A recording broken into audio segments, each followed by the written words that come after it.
Welcome to the weekly wrap up presented by the Conversation Project, and I am Jay Cleveland Payne. Simply the wrap up of news stories we posted over the week in the Conversation Project's feeds on Facebook and Twitter. That's what this thing is. Most of these were talked about in our daily show called Things You Might Have Heard, but what we're going to have for you here is literally the top 10 stories that you had engagement. Now, daily, we take the top half or top 30 stories of the weekend for the Monday edition and pull out some to make it fit for time and do a greater narrative. This one is specifically the stories that you said by the numbers were top in engagement. And so sometimes the narrative gets a little odd, but we will give you what you said were purely good. We also have some context by giving you the almost rants. These are stories at 11 through 15 that weren't quite top 10 stories.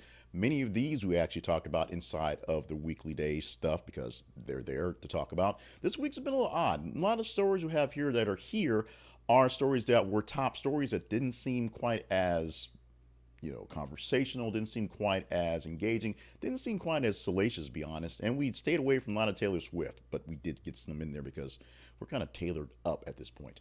We also have real perspective on a story that you cared very little about this week. That story ranks in very, very low. Actually, it all ranks very, very low, but this week it's 218. That story at the very, very bottom of the list this week. A story that should have got more hype based on the hype the subject got at the beginning of the football season. There's your tease for that.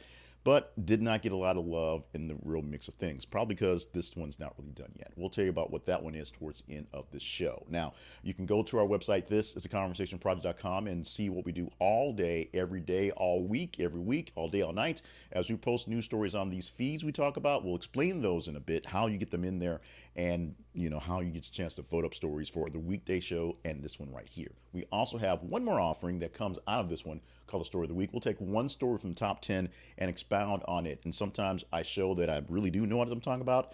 This week, I show what I don't know what I'm talking about, and I do that on purpose. We'll get to that when we unveil that story at the end of the top 10.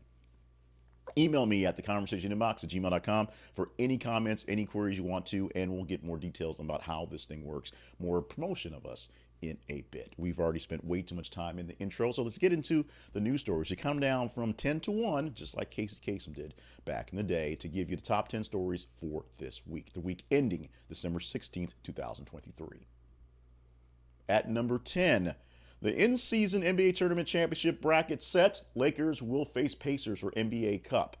Now, this happened, and Lakers beat the Pacers, so one thing we can say for sure is LeBron James has many more, more rings than Michael Jordan.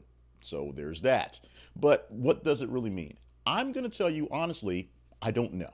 The Lakers beat the Indiana Pacers, the Los Angeles Lakers, 123 to 109 in the championship match for the inaugural in-season tournament. This is where normally the games start in the middle of summer, August, September, whenever, and they just play some stuff. And then by December, when normally it's kind of quiet time, NBA does all the triple header basketball, so people start to care. I don't particularly get into what's going on, the rankings, until December, to be honest. And Christmas is where I start figuring out what's going on, since I don't really have a full-time NBA team anymore. As a kid, it was the Hawks, but I was a kid and I wasn't very bright back then.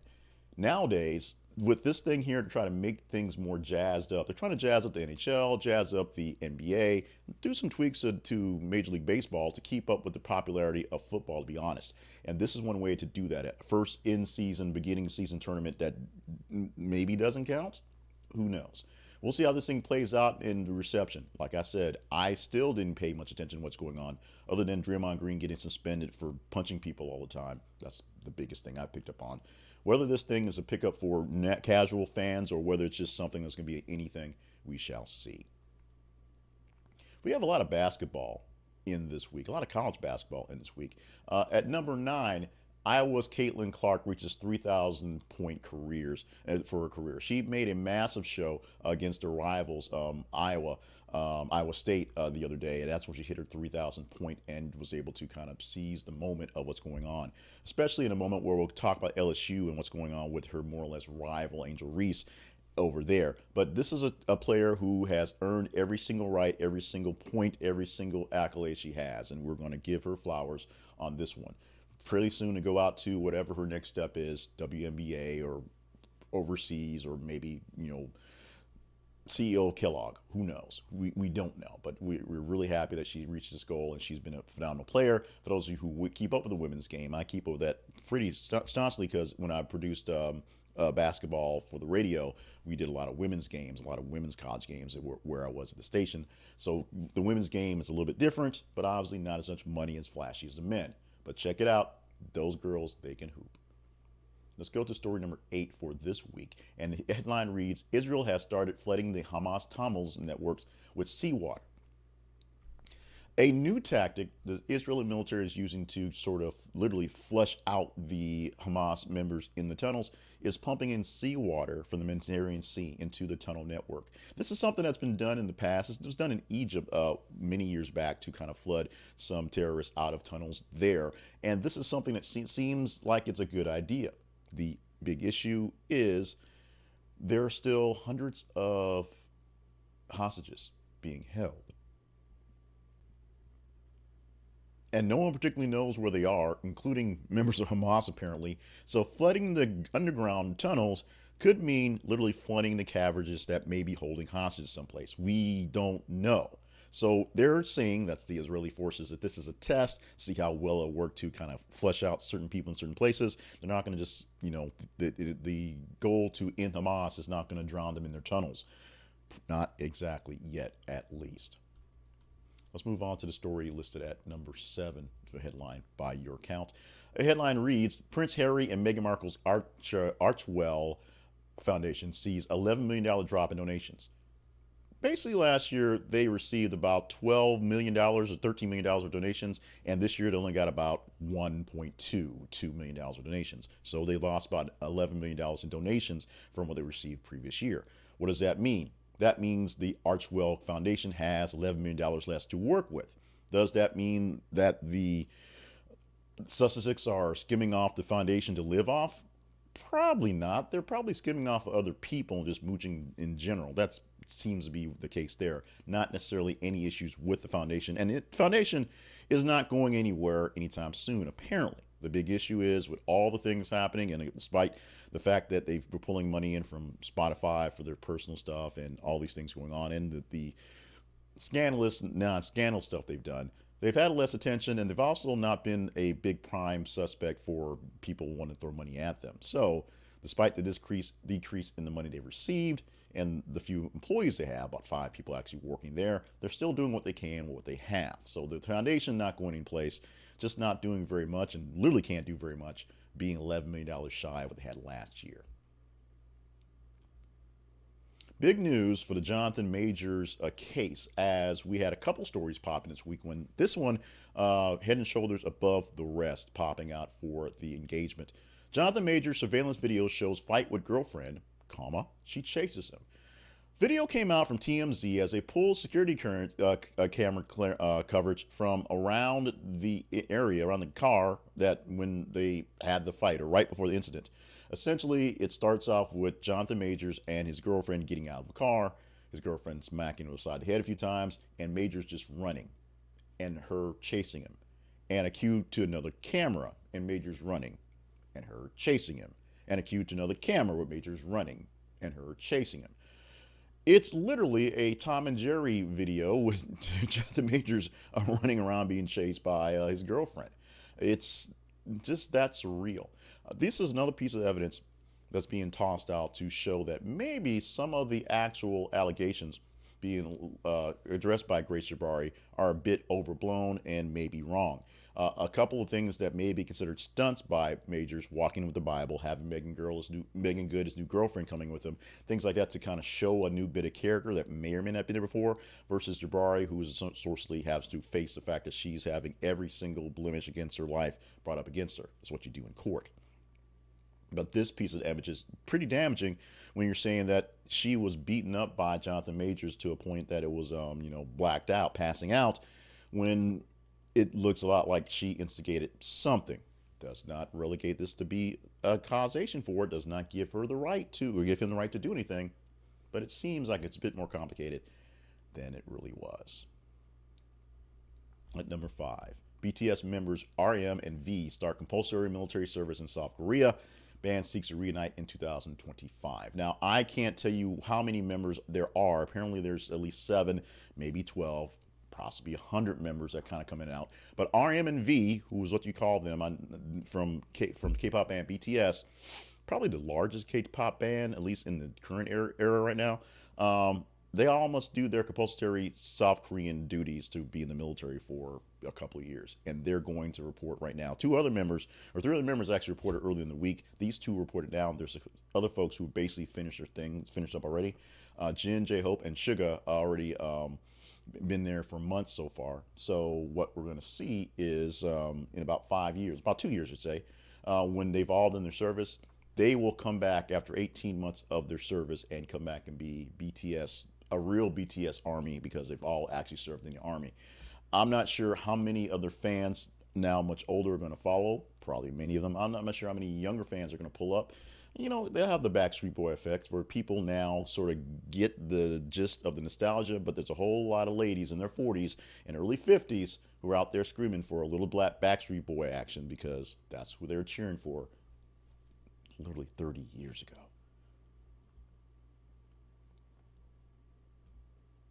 Story number 4 this week. Zion Williamson issues response to Shaq and Charles Barkley.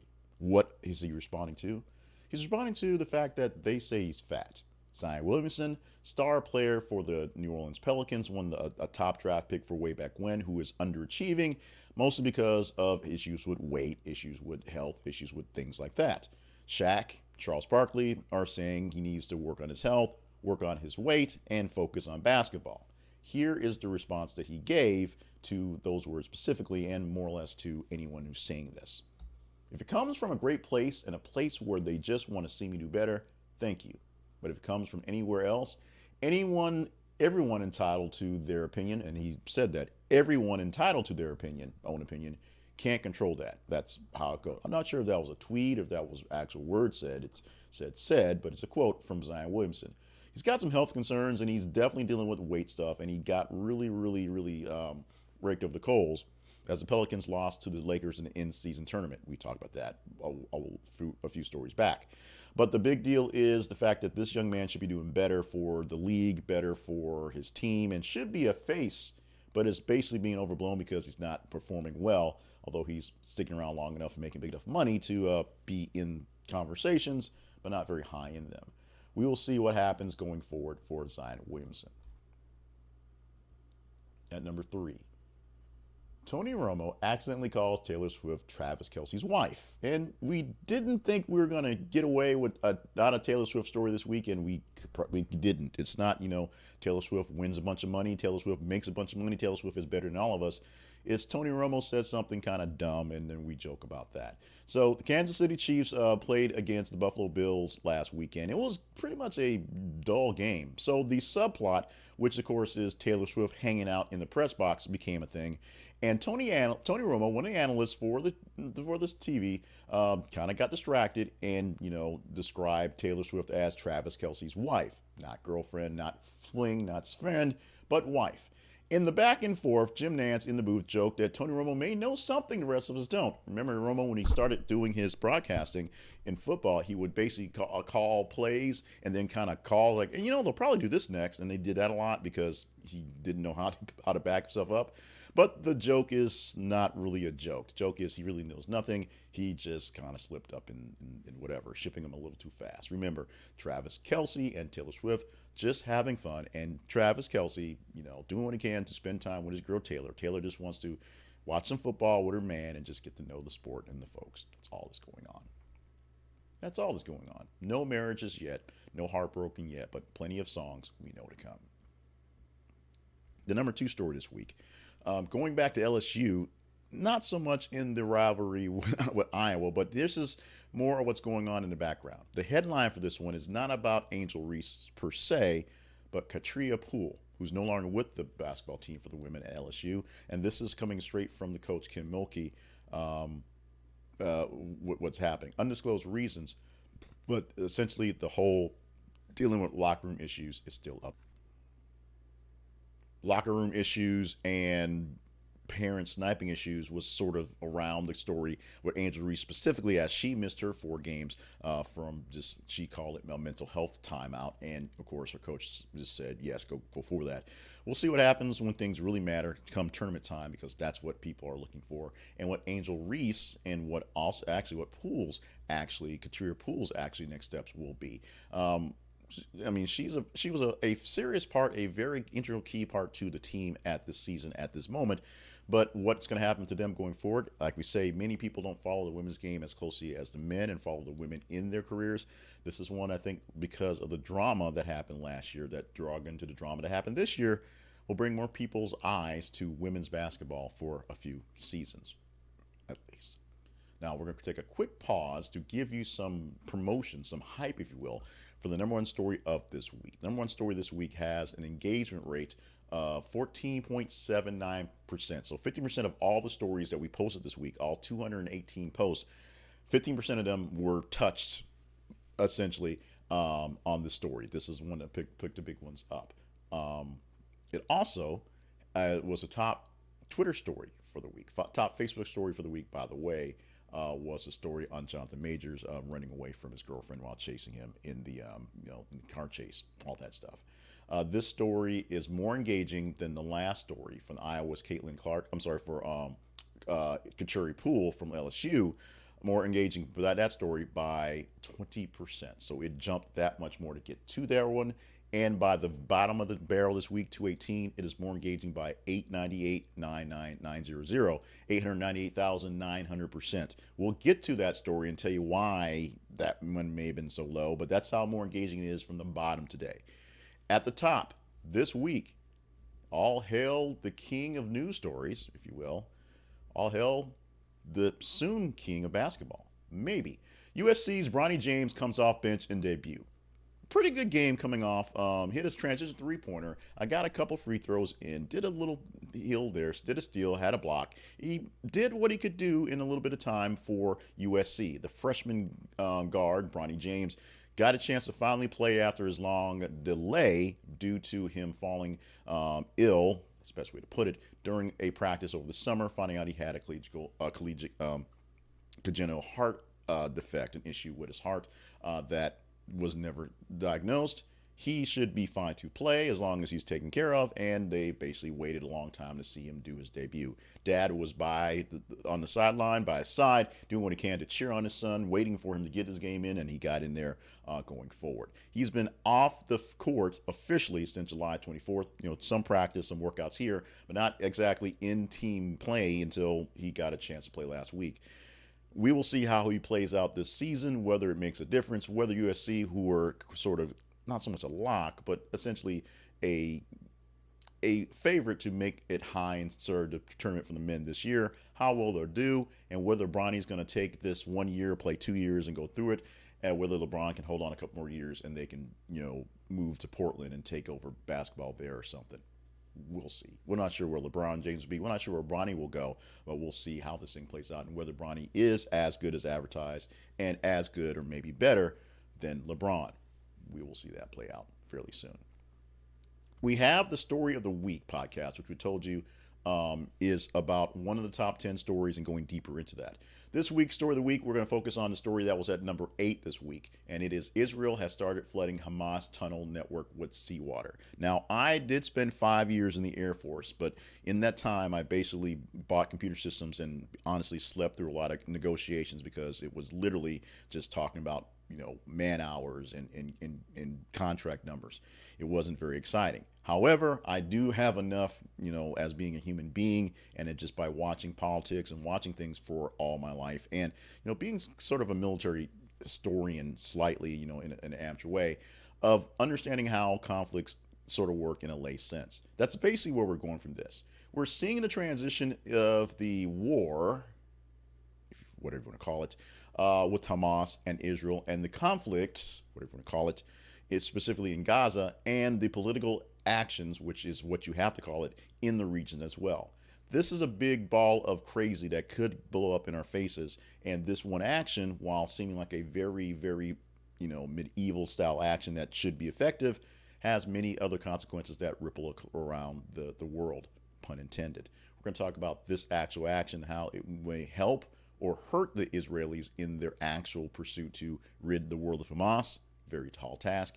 And we'll go deeper in that into a second podcast and a second feed. Although if you're watching this on the video feeds, you'll see it there in YouTube as well. So look for the Story of the Week podcast for this week, the week ending December 16th, 2023, where we'll talk about the current state of Hamas, the current state of Israel, and how the plan to pump seawater into the tunnels is going to be more heartbreak than you think. The weekly wrap up for the week ending December 16th is going to take a quick little pause because we have to do some salesy stuff to keep things going. So hang tight. We're going to come back with the almost rants, 5 stories that were close but not quite there, and the number 218 story, which is the almost irrelevant story of the week. Although this one would have been more relevant had this team did much better in college football this season, but it's still going to have some ripple effects going forward. So quick break, talking about some ads, talk about us, and we'll be back for more newsy stuff in literally seconds.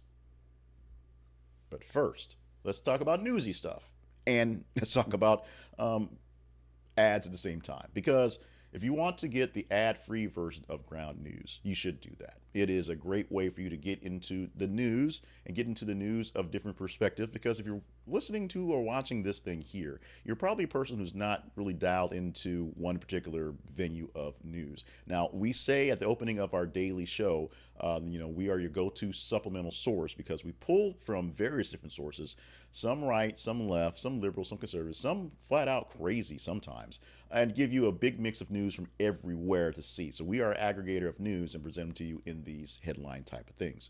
Ground News is another aggregator of news and tells you the perspective that's being presented in a news story. From the right, from the left, and from the center. And you can see with a little graph underneath every single headline there, just how many people are actually engaging in it. Because you can see some stories that you'll see is a whole lot of right engagement, but no left engagement in the same way.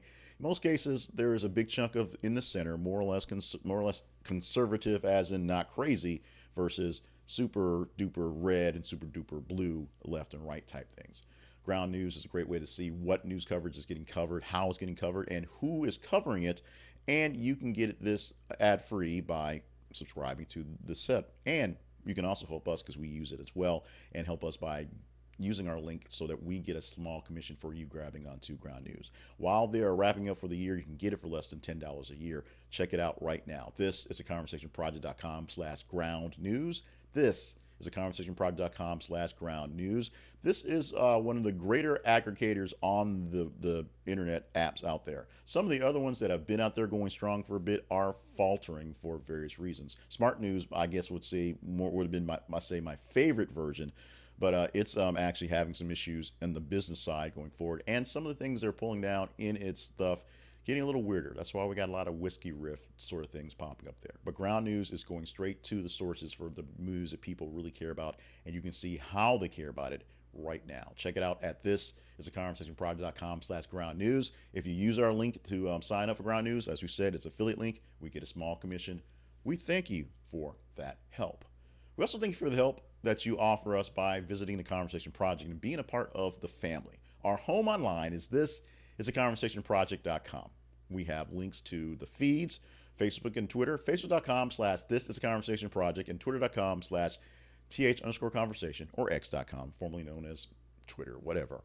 We post news stories. These headlines you're seeing we're talking about here have been posted along the lines of all day, all night, 24/7 on those feeds. And what we got to talk about them, top 10 specifically, is you engage in those the most in the span of 7 days and a couple hours, from Friday midnight to Friday about 4 or 5 in the morning when we pull the numbers.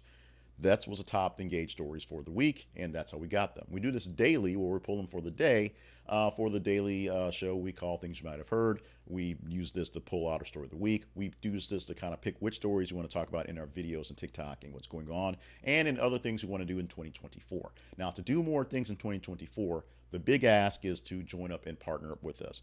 In a few weeks, as we roll into the new year after the first, we're going to start putting together some great packages for folks who are, out there going to our Buy Me a Coffee links and being contributors, being subscribers. Don't let the wait till January keep you from getting the stuff. go ahead and if you think deem us worthy, go to our partnerships page at the Conversation Project's website and join right now. We'll team you up right now. We've got a conversation blend of coffee that's coming out there. We've got some keychains. We've got t-shirts that are a little delayed, but they're coming up. We've got lots of stuff for you guys to show off your conversation love and for showing up what we want to do. We want to make sure that this thing is paying for itself, if not paying for a few extra things going forward. A lot of heavy duty lifting happened this year, including the fact that we had to go dark for a full month because tornado, loss of house and no place to live and no place to plug in computers, and a whole lot of time spent just chasing down things. Still working through that stuff, and it's 9 months essentially through at this point. But we want to do bigger things for next year. We want to do bigger things anyway. Stop by our website and check out the partnerships page of that one. The most important things you can do, however, is follow the feeds and email us at theconversationinbox@gmail.com. That's absolutely free. Let me know what we can do to help fix some things and what we're not doing to get less people to be partners, if you will, and we'll do what we can to do things better. And we thank you in advance, well in advance, for all the love, all the love you're giving to us. Let's get back into all the news and start talking about more of the headlines that form the weekly wrap-up. Week ending December 16, 2023. It's time for the Almost Rants. These are stories 11 through 15 in that order that did not get as much love to be top 10, but got a lot of love to get some discussion. Some of these in the daily stories, some of them just kind of in some of the hit or misses we have. Some of these this week, though, we kind of pushed away from because they were high ranking stories that we just didn't know how to quantify. This one specifically, this is number 11. This one was almost top 10, literally by sheer numbers, just a few likes on your end. In escalation, Houthis vow to target all Israeli-bound ships in Red Sea. Not only is the Hamas, who is backed by the actual folks in Iran doing their damage in the area to try to just cause issues, a group out of Yemen called the Houthis, the rebels there, who are also backed by Iran, say they're going to start targeting ships passing the Red Sea. Just basically all of them. Anything going to Israel is going to get bombed to basically support the efforts by the Hamas, who are trying to take down Israel. Houthi military spokesperson announced that all ships bound for Israel ports would become targets for its forces if food and medicine were not allowed to enter the Gaza Strip. Essentially saying, hey, if you guys are going to do what you can to keep things not peaceful, we're going to raise the peace level by 1,000 and start blowing everybody up. This is why there's increased action by the U.S. military in the area. This is why there have been missiles fired at many tankers and many ships already. They've actually shot down a drone or two in the area. This is not looking good. This is why the issues in the area and the larger issues, the larger area, can blow up in their faces any time, and why people have to keep an eye on what's going on there. The October 7 attacks on Israel is a direct attack on Israel, direct issue for them, and an indirect issue to us because Israel is an ally, but because it's just the nature of the region and how things work out there, it could be a large thing, which is why we must keep an eye on these things. Why this story was a big one, we probably should have paid more attention to it and gave you something in the daily show, but we're giving you it right now to show you context of what was so important this week. Also important this week, a story we paid a lot of attention to because, you know what? It's salacious. It's tawdry. It's steamy and sexy. The number 12 story this week. The Cowboy Christmas Romance features the first sex scene in a Lifetime Christmas movie. We talked about this as Lifetime trying to get a little more spicy in their Christmas offerings and get more people watching them because people love the G-rated Hallmark channel. They're kind of loving the Great American Family channel, maybe, but they're not really digging Lifetime these days, at least not for Christmas. And they're trying to make it spicy by having a movie with an actual sex scene. What was the sex scene like? I don't know. I don't watch these movies. But apparently it got the buzz, it got whatever, and it got its Saturday Night Live treatment because Saturday Night Live actually hyped it up for a bit, which is how we basically got a chance to see the story happen. We will see what happens in the overall ratings for these Christmas movies, but we will see that it probably just got lost in the wash because there's like a new movie every week and a movie all day long, so it's probably just got mixed up and whatever. We'll see if this one actually pokes its head out, pun intended, to do anything special, and whether Lifetime will do more of the sexy sexies going forward. Serious story that we covered in some bit, but we didn't know how to really quantify it, so we didn't do a lot to focus on it, but it is a very serious story. Here it is. The headline we have is Kate Cox can't get abortion for now. Texas Supreme Court says halting judge is okay. Kate Cox is a woman who already has a child, and her husband were trying to have another child. They found out that the child won't have a viable life outside the womb, and the longer the child is actually inside of the mother, the worse it gets for the mother to actually have a successful birth and complications from anything going forward. Essentially, a baby that's going to be born that will die within hours of being born is bad for all. So the option would be have an abortion to be merciful for the child and be merciful for the mother. Texas has a law that says no, and it was passed by the Texas legislature. Basically says no. Court said this is a special case. This is all the underlying pieces. It all falls in line. Yes. Another court, Supreme Court says no. The current story is that Kate Cox and her husband have the means and are traveling out of state to take care of this. But what happens is technically that makes her husband a fugitive, assisting someone with a legal abortion, at least for Texas, and they may have issues coming back to the state. This is something that's going to continue to be an issue as we deal with the Dobbs decision, Roe versus Wade, all the whole things going along, and the choice that the states are having, state by state, on abortions. How you feel about the issue is one thing, but how you feel about the actual play out and the pushback and the blowback from these things is becoming a whole another issue. Despite all efforts, we're not getting away from this story. It's not top 10, but it's pretty darn close. 14 story for this week. Kelly Clarkson says she pees in the shower almost every time. Yes, we've gone over this one a few times. Kelly Clarkson was interviewing Kenan Thompson on her show, The Kelly Clarkson Show, and the discussion went into shower etiquette, shower hygiene, and she says she pees in the shower because she does. This brings up many other personal hygiene issues from very other people, many actors who say they don't shower much because you don't have to, and it became a thing on the internet as we put this little story out there, and we got a whole lot from folks who were pro shower peeing. Believe it or not, there's a lot of folks in there. Kenan Thompson, not very keen on it, but it is what it is. Kelly Clarkson, not the first celebrity who says she has weird shower habits such as this, won't be the last. And finally, this story we actually didn't get a chance to really cover. It was high-ish there, and it basically caught up to us over time to kind of make its way into the listing. But it's something that we really didn't understand, get into, because there are other things popping up there. But it's a big deal for folks who paid money to Smile Direct Club, as many customers now have nowhere to go, as the teeth aligning company is just basically ran out of money, filed for bankruptcy. They are closed. Basically, all the customers have nothing they can do about it because they wound up all operations all over the place. If you are a Smile Direct Club, I can't even give you a number to check in.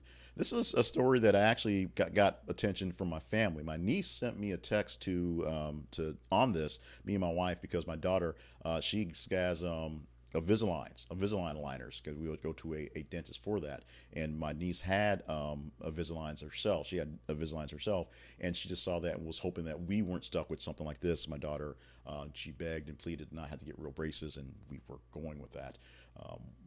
We fell for that one. But Smile Direct Club, which offers up liners to basically fix your teeth, aligners to the easy clear retainers, which are easier to wear, easier to live with. That company going for broke, filing for bankruptcy, not sure where it's going to go going forward. Right now, people who are using them and waiting for the next batch of trays, they're kind of out of luck.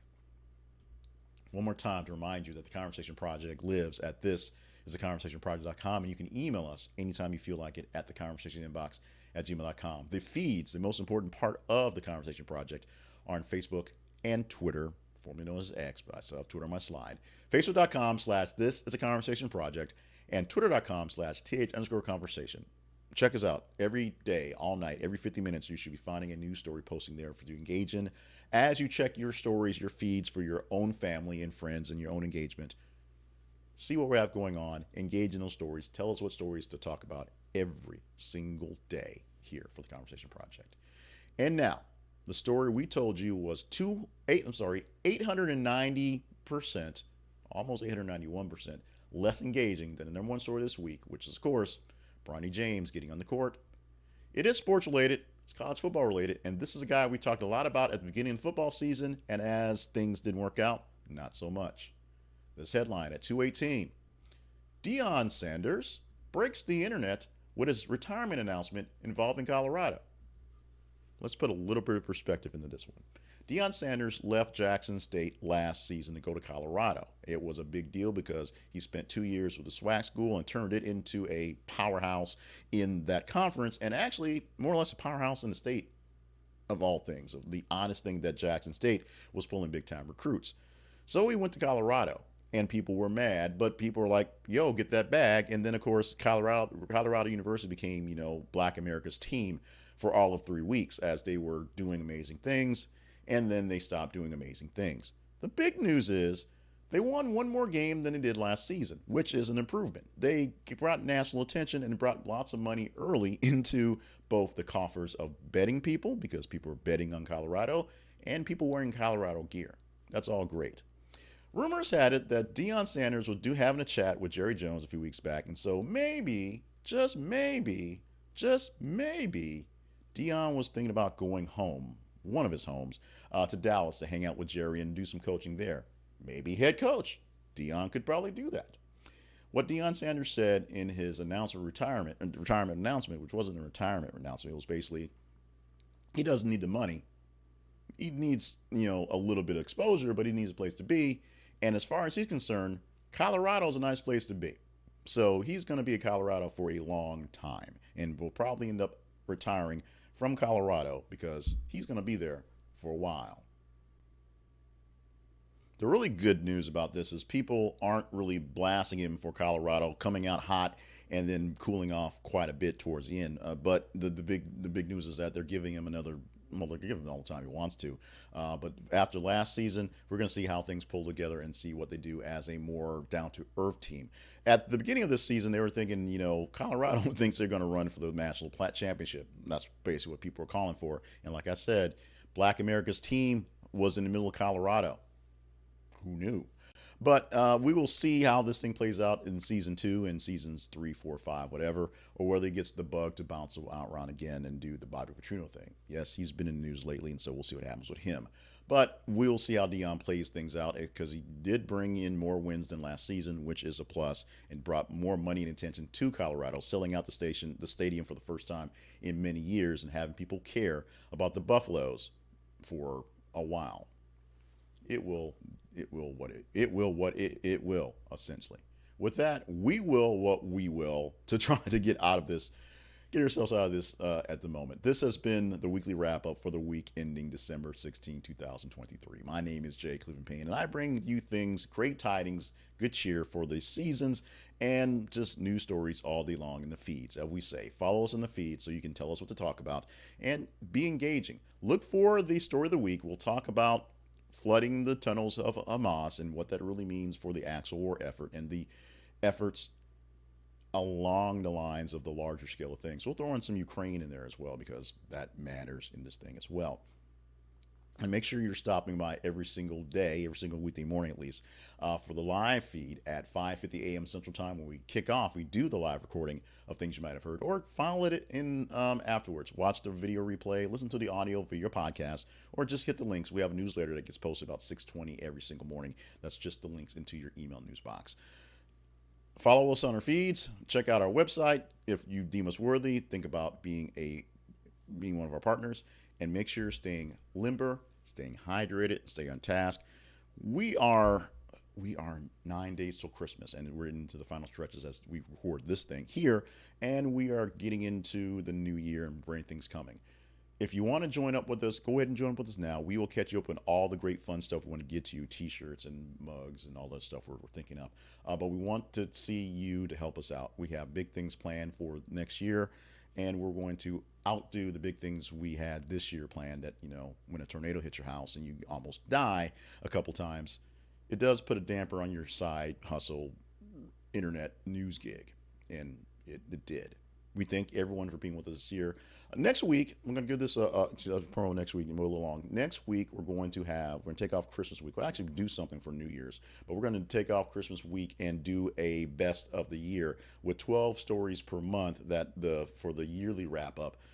To get us some time to take off for Christmas Eve weekend and things like that. So we'll do that. We'll do kind of a year end story of the week probably as well, and just enjoy ourselves. So I need you to enjoy yourselves. I need you to have some fun and get some downtime as possible going forward.